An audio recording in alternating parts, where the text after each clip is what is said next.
وزیر اعظم چین کے دورے پر روانہ، SCO سربراہی اجلاس میں شرکت کریں گے۔ اسلام آباد وزیر اعظم شہباز شریف چین سرکاری دورے پر چین کے لیے روانہ ہو گئے، جہاں وہ شنگھائی تعاون تنظیم کے اجلاس میں شرکت کے علاوہ چینی سیاسی اور عسکری قیادت سے ملاقاتیں بھی کریں گے۔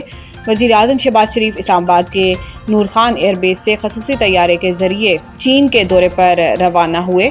دفتر خارجہ کی جانب سے سوشل میڈیا پر جاری بیان کے مطابق وزیر اعظم شہباز شریف 30 اگست سے 4 ستمبر تک چین کا دورہ کریں گے۔ وزیر اعظم 25ویں شنگھائی تعاون تنظیم کی سربراہی اجلاس سے خطاب کریں گے، جس میں وہ پاکستان کے خطے میں امن کی کوششوں، علاقائی روابط میں اضافے اور خطے کی عوام کی ترقی کے فروغ کے حوالے سے موقف پیش کریں گے۔ وزیر اعظم شنگھائی تعاون تنظیم کے سربراہی اجلاس میں شرکت کے علاوہ چینی صدر شی جن پنگ اور وزیر اعظم لی کیانگ سے ملاقات بھی کریں گے۔ ملاقاتوں میں پاک چین دو طرفہ تعاون کے مختلف پہلوؤں پر بات ہوگی۔ دفتر خارجہ کے مطابق وزیر اعظم صدر شی اور عالمی رہنماؤں کے ساتھ فوجی پریڈ میں شرکت کریں گے۔ فوجی پریڈ بیجنگ میں عالمی اینٹی فاشسٹ جنگ کی 80ویں سالگرہ پر ہوگی۔ وزیر اعظم ممتاز چینی تاجروں اور کارپوریٹ ایگزیکٹو سے بھی ملاقاتیں کریں گے، جس میں تجارت، معیشت اور سرمایہ کاری پر بات ہوگی۔ وزیر بلدیات سعید غنی کے بھائی فرحان غنی کے خلاف سرکاری ملازم پر تشدد کے کیس میں اہم پیش رفت۔ رپورٹ کے مطابق مدعی مقدمہ نے گزشتہ رات مقدمہ واپس لیا، جس کے بعد سعید غنی کے بھائی فرحان غنی کے وکیل نے بتایا کہ مدعی مقدمہ سہیل نے گزشتہ رات مقدمہ واپس لے لیا تھا۔ مدعی مقدمہ نے مقدمہ واپس لینے کی درخواست جمع کرائی تھی۔ ملزم وقار عباسی کے وکیل نے بتایا کہ پولیس نے درخواست منظور کرتے ہوئے دفعہ 493 کے تحت ملزم کو رہا کیا۔ ملزم کی رہائی سے متعلق عدالت میں رپورٹ جمع کروا دی جائے گی۔ ملزم فرحان غنی اور ساتھیوں کو جسمانی ریمانڈ پورا ہونے پر آج انسداد دہشت گردی کی منتظم عدالت میں پیش کرنا تھا۔ یاد رہے کہ سرکاری ملازم پر تشدد کے کیس میں انسداد دہشت گردی عدالت نے ملزمان کا 30 اگست تک جسمانی ریمانڈ منظور کیا تھا۔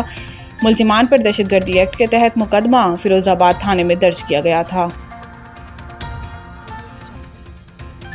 پاک بھارت جنگ میں مودی کے رویے سے ٹرمپ مشتعل، پاکستان امریکہ کا پسندیدہ ملک بن گیا۔ امریکی اخبار نے اپنی رپورٹ میں بتایا کہ ڈونلڈ ٹرمپ کے پہلے دورے صدارت میں بھارت کئی لحاظ سے ٹرمپ انتظامیہ کی غربت میں رہا۔ فوجی حکمت عملی بنانے والے بھی انڈو پیسیفک علاقے میں بھارت کو خصوصاً چین کے خلاف چوکیدار قرار دیتے رہے، جبکہ 9/11 کے واقعے کے بعد سے پاکستان کا خاطر خواہ امیج نہیں تھا۔ امریکی اخبار کے مطابق کانگریس سے پہلے خطاب میں ڈونلڈ ٹرمپ کی جانب سے دہشت گردی کے خلاف پاکستان کی ستائش سے صورتحال بدلنا شروع ہوئی اور واشنگٹن میں پاکستان کی وکالت کرنے والے نئے چہرے سامنے آنے لگے۔ اخبار کے مطابق پہلگام واقعے کا الزام لگا کر بھارتی وزیر اعظم نے پاکستان پر حملہ کیا تو وہ بھارتی فوج کی برتری دکھانے کا ارادہ کیے ہوئے تھے، تاہم پاکستان کی جانب سے بھارت کے کئی طیارے مار گرائے جانے کے سبب اس کے بڑی حد تک منفی اثرات سامنے آئے۔ اخبار کے مطابق اکثر ہنگامہ خیزی کا شکار خطے میں آرمی چیف عاصم منیر کا احترام ایک ایسے شخص کے طور پر کیا جاتا ہے جو مشکل حالات میں بھی انتہائی پرسکون اور باصلاحیت رہتے ہیں۔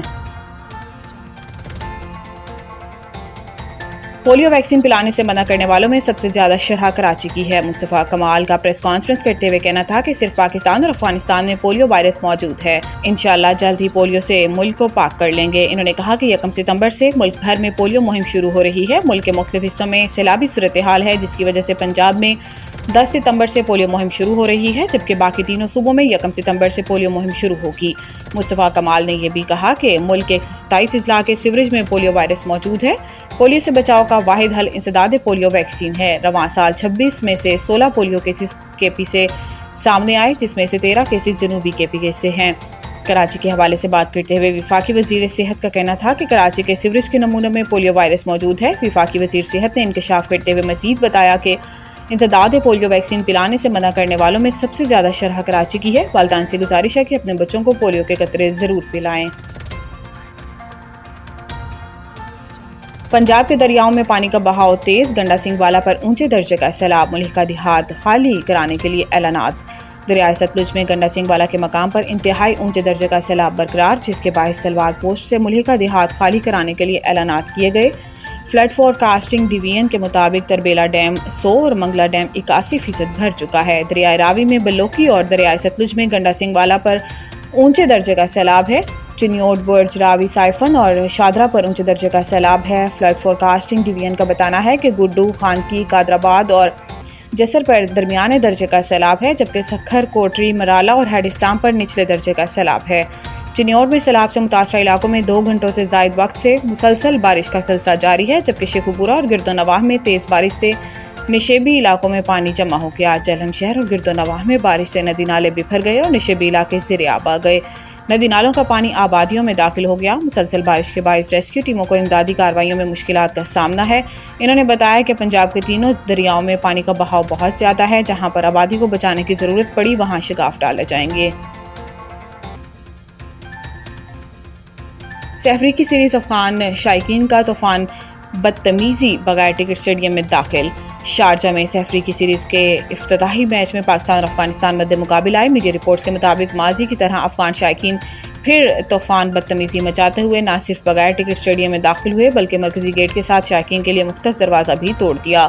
شارجہ اسٹیڈیم کی انتظامیہ نے ماضی کے واقعات کو مد نظر رکھتے ہوئے پاک افغان شائقین کے لیے الگ الگ سٹینڈز، پیویلینز اور راستے مختص کیے تھے۔ دونوں ممالک کے شائقین کے لیے ٹکٹس کے رنگ بھی مختلف رکھے گئے تھے۔ واضح رہے کہ پاکستان نے سیریز کے افتتاحی میچ میں افغانستان کو 39 رن سے شکست دے کر فاتحانہ آغاز کیا۔ قومی ٹیم آج اپنا دوسرا میچ UAE کے خلاف کھیلے گی۔